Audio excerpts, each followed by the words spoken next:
You know what's exhausting, like really exhausting? Constantly checking for someone who already stopped checking for you. Yep, we are starting there. Some of you are mentally attached to people who emotionally left a long time ago. You keep trying to force connection with people who are comfortable without you. You keep checking their stories, watching their likes, reading old messages, waiting on texts, overanalyzing silence, posting indirectly, hoping they react.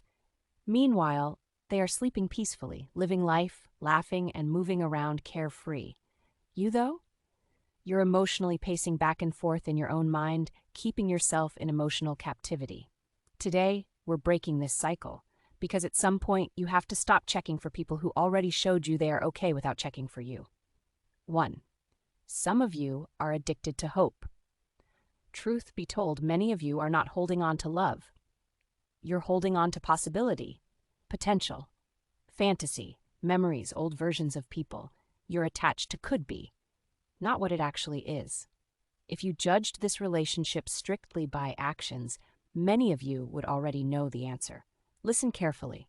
When someone values you, you don't constantly feel confused.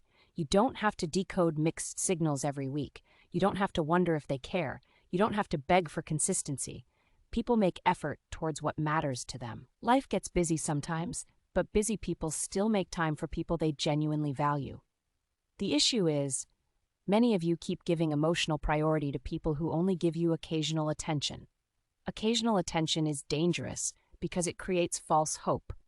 One text keeps you attached for another 3 months. One "I miss you" resets all your healing. One late-night conversation makes you ignore 6 weeks of inconsistency. Now you're trapped in emotional breadcrumbs. You're surviving off moments instead of consistency. That is not love. That is emotional starvation. 2. Stop confusing access with connection. Just because someone responds sometimes does not mean they still value you deeply. Stop lying to yourself. Some people keep access to you because they enjoy the option of you. They like knowing you'll still answer, you still care, you'll still be there. Meanwhile, they are giving their real emotional energy somewhere else. Some of you became emotionally available to people who only see you as emotional convenience. Every time they disappear, you spiral. Why is that? Because you built emotional attachment around inconsistency. You are addicted to unpredictability. Unpredictable attention creates emotional obsession. That's why toxic relationships feel addictive. Your nervous system gets trained to chase relief. A text comes in, temporary relief. A phone call, temporary relief. A little attention, temporary relief. Then silence again. Now your emotions crash. This cycle is draining your confidence more than you realize. 3. Every time you check for them, you abandon yourself. This is where we go deeper. Constantly checking for someone who ignores you isn't just painful. It's self-abandonment. You are repeatedly tell yourself, my peace matters less than their attention, and this is dangerous. Every time you stalk their page trying to see if they moved on, you reopen your own wound. Every time you wait around, hoping they notice your absence, you delay your own healing. Every time you overextend emotionally for someone emotionally unavailable, you teach yourself that your needs come second. Eventually, you stop trusting yourself. Deep down, you know when somebody isn't showing up correctly. You know when energy changed. You know when communication feels forced. Instead of accepting reality, you keep negotiating with denial. Please know, temporary pain heals faster than prolonged disrespect. Let me repeat that. Temporary pain heals faster than prolonged disrespect. Some of you are extending suffering trying to avoid instead of grieving once. You're grieving every day. 4. They are not confused. This part might sting, but it's necessary. Some of you keep saying, I just wish they'd tell me how they feel. Their actions have already told you everything. Silence communicates. Distance communicates. Lack of effort communicates. Inconsistency communicates. Remember, action is a form of communication. People are not confused about what they truly value. Effort still reveals priorities. People pursue what emotionally matters to them. Don't drain yourselves trying to convince people to value you. You cannot convince somebody to appreciate you. You cannot guilt somebody into emotional maturity. You cannot love somebody into consistency. 5. Stop romanticizing the bare minimum. To be real, many of you celebrate crumbs because you've been emotionally deprived for so long. One good conversation suddenly means maybe things are changing. No, it means y'all had one good conversation. That's it. Consistency matters more than occasional intensity. Anyone can act interested, at least temporarily. Anyone can say beautiful things for the moment.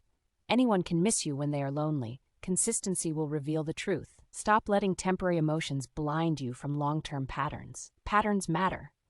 If somebody repeatedly disappears, this is a pattern. If somebody repeatedly keep you confused, this is a pattern. If somebody only gives effort when they feel you pulling away, this is a pattern. Patterns reveal character. 6.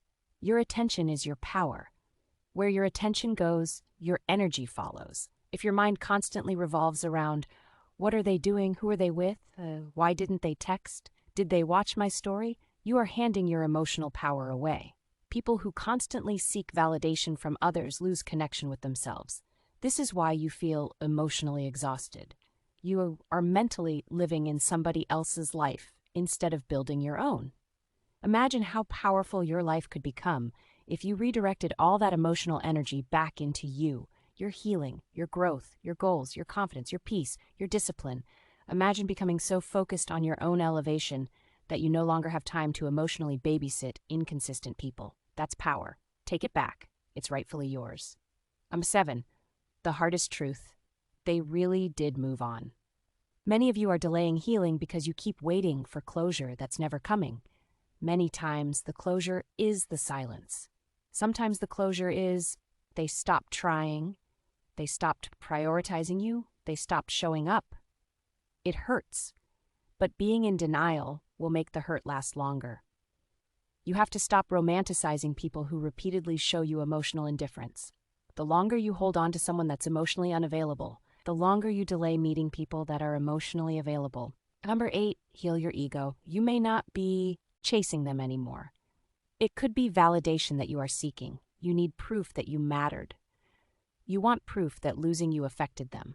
You want proof they regret it. Your ego wants and needs reassurance. Stop needing people to suffer to validate your worth. This is emotional dependence. People will lose you and still don't change. Some people will miss you and still not return. People will know you were good to them and still remain emotionally immature. This has nothing to do with your value. 9, moving differently. How do you start moving differently?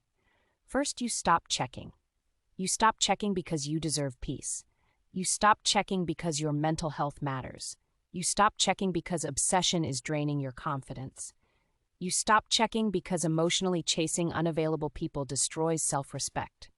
Most importantly, you stop checking because you finally understand.